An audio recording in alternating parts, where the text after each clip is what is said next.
প্রিয় দর্শক, আপনারা দেখতে পাচ্ছেন যে এখানে আসলে একজন শিক্ষক কিন্তু আসলে অসুস্থ হয়ে গেছে এবং দুইজনে ওনাকে ধরে রাখছেন। আসলে ওনার কি উনি অসুস্থ হয়ে পড়ছে আজকে 10 দিন যাবত এখানে।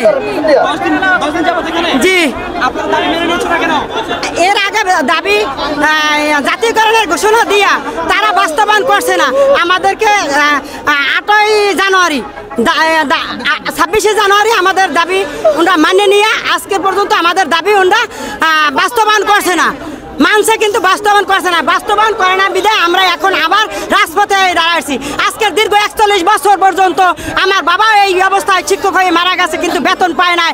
আজকের দীর্ঘ 41 বছর পর্যন্ত আমরা এই অনাহারে ভাবতেই করতে আছি। আমরা বাংলাদেশের নাগরিক, আমাদের টাকা দিয়ে ট্যাক্সের টাকা দিয়ে উনি বাংলাদেশে এসি চালায়, উনি এই এসিতে থাকে, বিভিন্ন সংস্থার করে, কিন্তু আমাদের স্বতন্ত্র ইবতেদায়ী মাদ্রাসার জন্য একটা টাকা ওনার বরাদ্দ হয় না।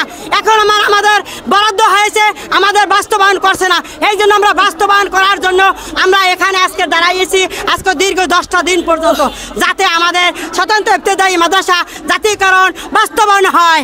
এই জন্য তখন আমরা এখন আসছি, আমরা শিক্ষকেরা, তাও আমাদের 3-এর একাংশ শিক্ষক আসে নাই। তাই হইলে আমাদের সকল শিক্ষক এবং আমাদের গার্ডিয়ানের মানে বাসার ছাত্র, আমাদের ছেলে মেয়ে, আমার স্বামী সব নিয়ে আমরা এই ঢাকার বাড়ি প্রেস ক্লাবের সামনে আমরা অচল করে দেব, শিক্ষা মন্ত্রণালয় অচল করে দেব, যাতে রাস্তা দিয়ে কোনো কিছু আমরা এখানে দাঁড়িয়ে আছি, আমাদেরকে গুলি করা হোক, আমরা